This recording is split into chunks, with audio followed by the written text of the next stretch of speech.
nandun na si Kuya Noli sa Bukana. Pag once naglabas din si Kuya Noli ng mga ilang vlogs na nandun siya sa Bukana, yung total gross revenue ni Kang Iti is, don't compare yourself to others. So, hindi nyo kailangan maingit, you reap what you sow. Mga motor sa mga shops ba. Magandang hapon sa inyo mga may at nasa tabing kasada tayo dito sa provincial capital ng Laguna. Yan, nandiyan si Cobb Sol. At the same time, hindi tayo makaakyat-akyat mga may sa Kabinte. Gawa lang ngayon. Kanina nung nagla-live stream ako, diba, naambon-ambon siya. Tapos tumila. Ayan, trying ang daan eh. Kaso lang namin, napipinto yan na bumagsak. Madilim ang kalingitan eh. Medyo makapal. So, ang lang kasi yung pangit doon may dapat maaliwalas doon sa Kabinte kasi pag once na pumasok tayo doon sa Kabinte Skypad, dapat sanity para mapakita yung yung overlooking kasi isa yun sa asset ng establishment kasi yun eh, kaya ginawa yung mga may Skypad para makita niyo yung nature kung napakaganda kung saan napunta tayo. Nakikita ko lang sa Facebook at sabi ko nga hindi pa naman ganun kadami na nagbi-picture o nagbi-video, so baka isa tayo dun sa mag-video lalo na pagdating sa YouTube mamay. Papakita ko dito kung sana bukas maging maiging panahon para at least ma-i-vlog natin mamay. So medyo lang para sa akin, socialista lang siguro, pati siguro presyo sakripisyo na ng bagya. Sana gagastos tayo kahit na drinks lang mamay para makita natin kung anong meron sa loob. So yun, anyways mamay, meron tayo nga na pag-uusapan siguro kung mga 2 o 3. Isa sa mga pag-uusapan natin ngayon is yung nandun na si Kuya Noli sa Bukana. Nakita ko kanina sa live stream. Yari na mamay. So isa yun sa mga sinasabi ko na pwedeng habol sa kanya or makahabol siya sa views. Kasi sabi ko nga, pagdating sa collaboration, pag once na sinama nila si Japper, sigurado yan mamay, puputok yan, mag-viral, tataas ang views at nandun na siya. Pag once naglabas din si Kuya Noli ng mga ilang vlogs na nandun siya sa Bukana, posible na mahabol niya si Kanuto when it comes to views. So hindi naman siya illegal kasi open naman po siya, wala yung sa rules ni Japper na bawal at nagawa na rin yun ni Kanuto Bamay sa kanyang vlog, di ba? Nagpunta siya ng ilang beses sa Bukana, nakipag-collab siya kay Japper. So ngayon si Kuya Noli naman ang gagawa. Hindi ko alam mamay kung anong niya, siguro isa din sa mga purpose para umangat ang views niya, makahabol at siguro may lakad din siya mamay or meron talaga siyang bakay dun, bakit siya nandun sa Bukana. At the same time mamay, yan ang pinaka matinding kailangan yung parang pagplanuhan or abangan ni Kanuto. Paano niya yun makakontra. So sa akin lang mamay, syempre consistency para hindi siya mahabol. Tuloy niya ng pag-vlog niya na nandun siya sa Bohol.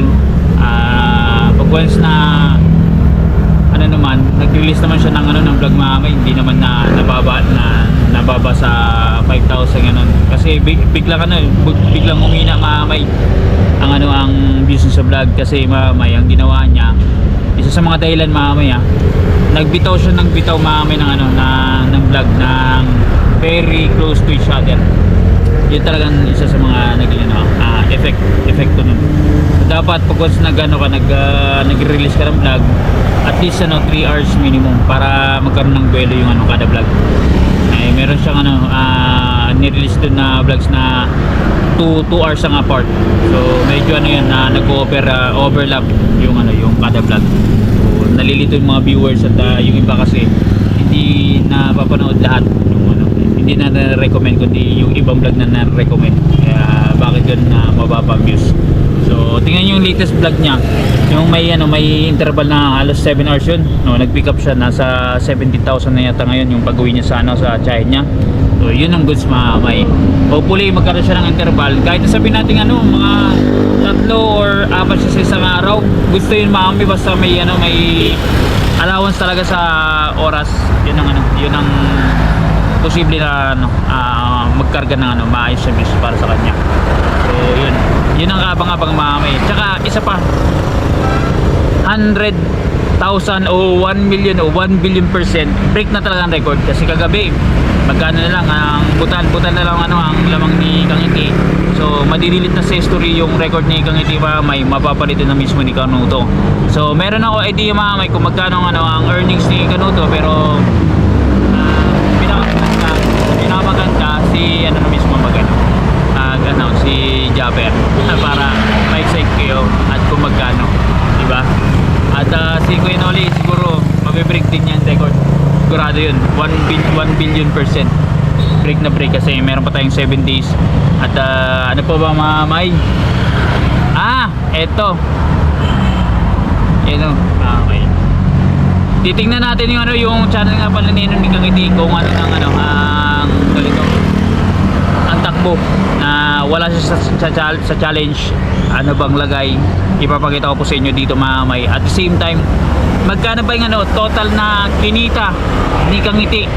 So ito mga may, hindi ko alam kung ano accurate to sa ano, kung ilang beses. Basta nga alam ko mga may, accurate ako sa ano, sa amount. Pero yung ilang beses na napasali, base kasi sa ano ko, sa na-research ko mga may, 4 na beses. So sa ano, sa Lucky 9, Super 8, Team Mamian, tsaka Team Subasco. So sa loob yun ng ano, since na nag-start si Japper ng August 2022 from Magic Breaks until now may 4 na beses nakasali ni Kangiti. So i-check natin kung magkano yung total gross na nakuha niya doon sa pa-challenge na yun. At the same time yung channel niya ngayon, magkano bang ano, estimated revenue or yung performance ng kanyang channel. So di-discuss natin at doon muna tayo pupunta sa ano, sa unahan. Punta tayo ng ano, bayan. May ano na ngayon, open na ngayon ng night market. Tingnan natin kung mayroon nang nagbebenta. Tapos bibili tayo ng ano, ng merienda kasi gigising na si ano, si Commander-in-Chief mamaya. Kakain niyan kasi hindi na siya nag-lunch eh. Merienda na, tapos dinner. Yun mga may, tiktom na lang bilhin natin. Saka ano, yan, quick. Para kay Mrs. Last stress no. Sarado pa yan ang night market mamay na pa. Cake jam po. Saan po yung bagong ano? Luto. Take out po yan. Sarap. Tsaka ano. Kaya nga talaga. Quick.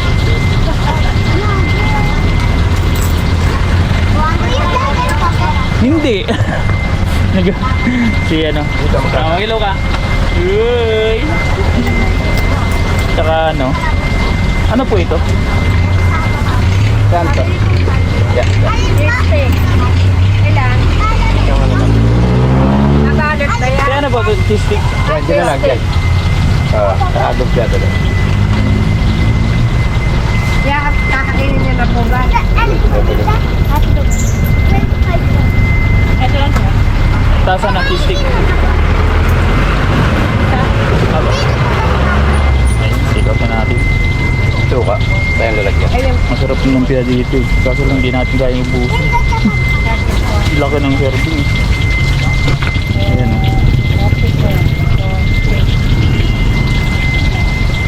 Yun mga may, nakabilihan tayo ng kikiam, tsaka pepper, tsaka cheese stick. So yun, ikot lang tayo at hanap tayo ng ng magandang spot kung sa tayo mag-discuss tungkol kay Kangiti mga may. Tsaka ano po ba, basta may sasabihin pa ako, nakalimutan ko na mga may. Sige po na tayo, dito na tayo liliko. Mamaya pa palang night market, sarado pa. Wala pang nagtitinda. Sunday pati. Eh mga may, ito magiging ano yan, ito parang laboratory ano.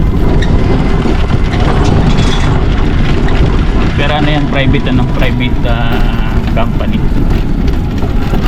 Gusto nyo magpa-lab test dyan.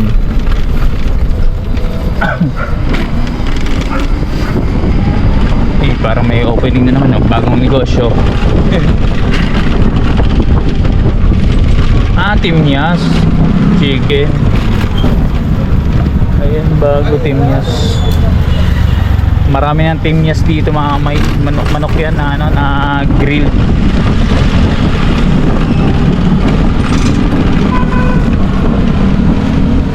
Alright,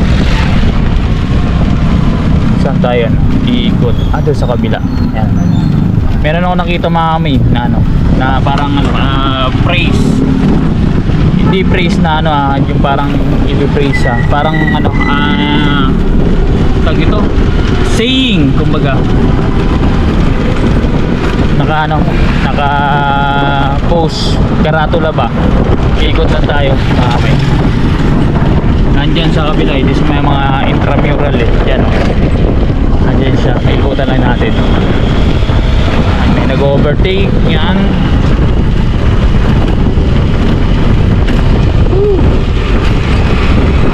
Buti lang na dito, gawa na yan yung daan. Pwede nang lumiko pa kanan kasi lagi kaming pakaliwa dito. So dito tayo sa kanan. Ayun.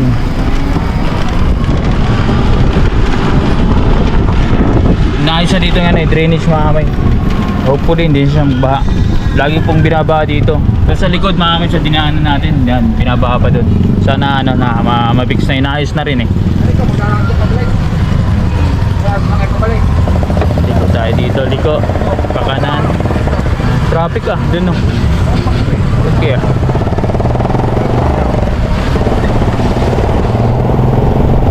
nasa na kaya yun? Nandito yun eh mga kamay. Yun, nakita ko na. Papakita ko lang sa inyo mga kamay, may nakaratula. Dito, dun tayo mismo mag-i-stop para at least alam na ano.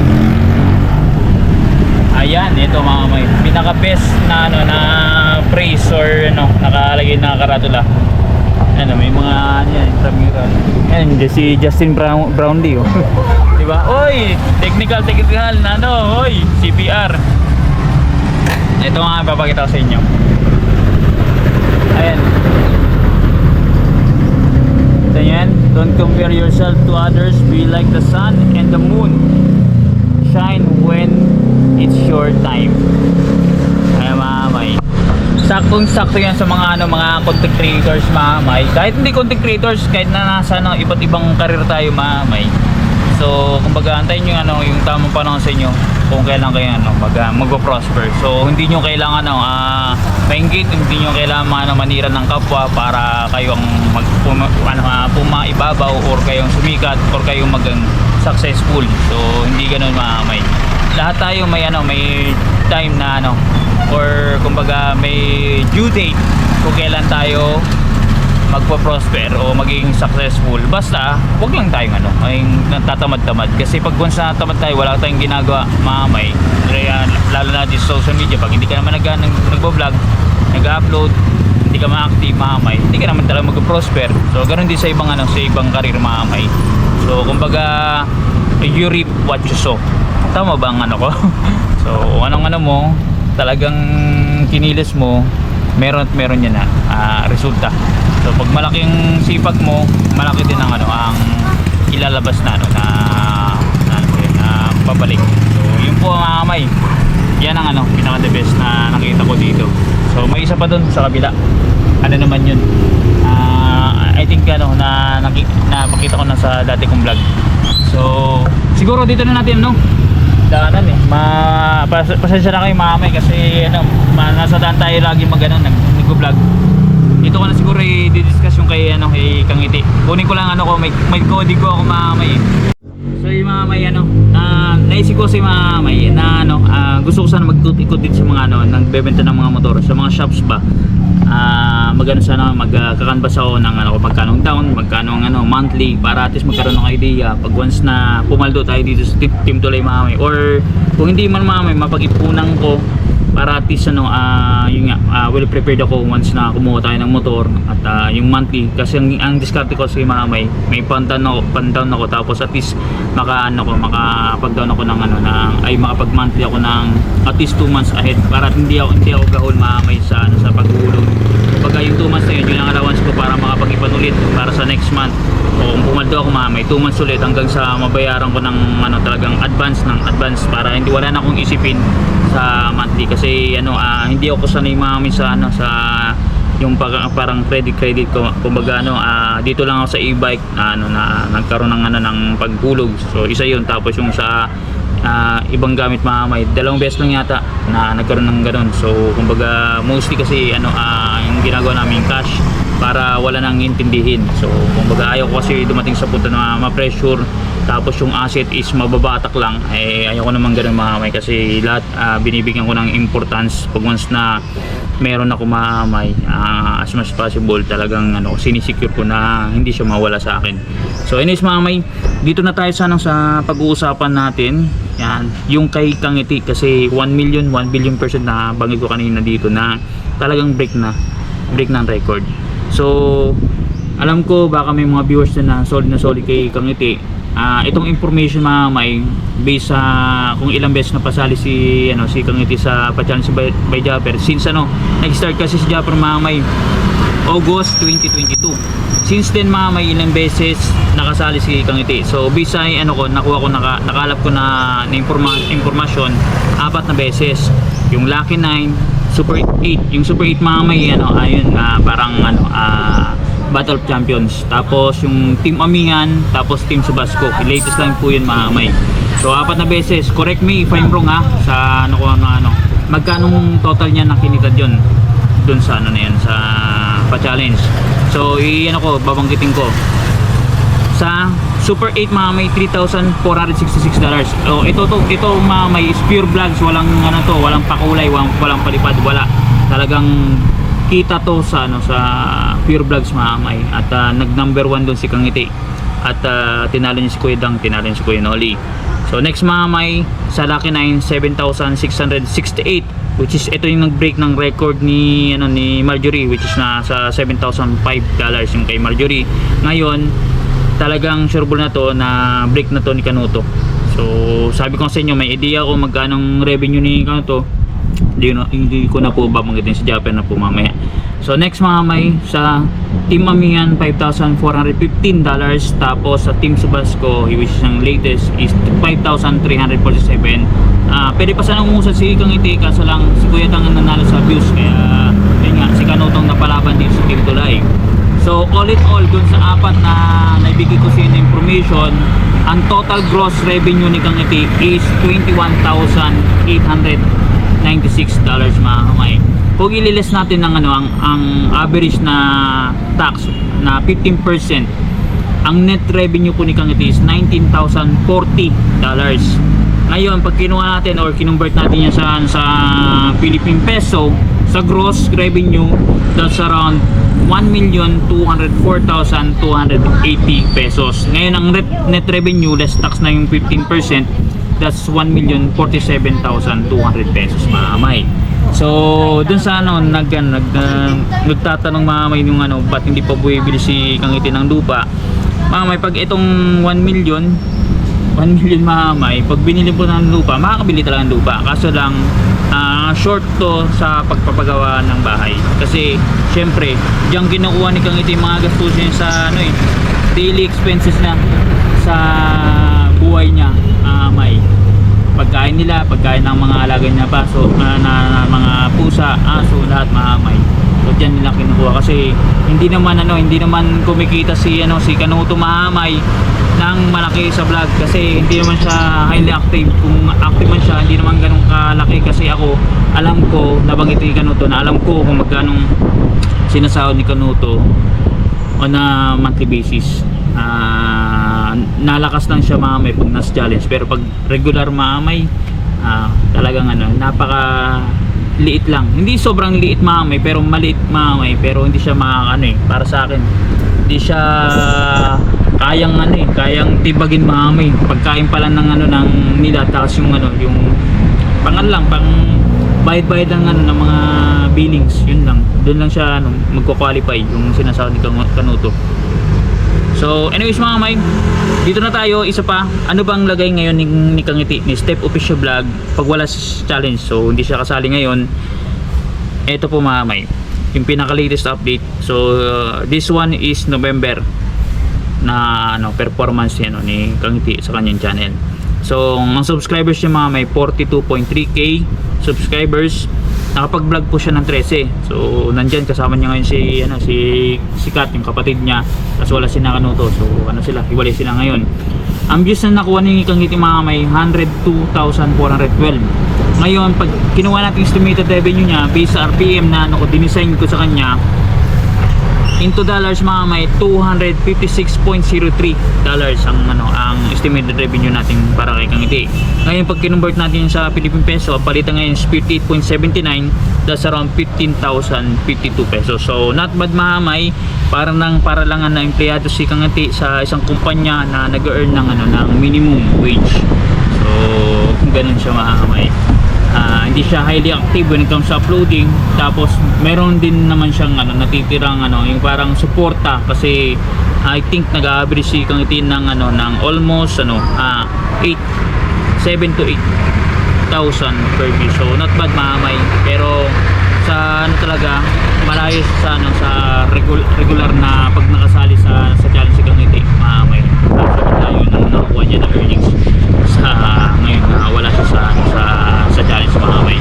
So yun po, at least may idea kayo. Tapos yung ano yung isusundit natin na isa pang pag-uusapan doon na siguro sa bahay.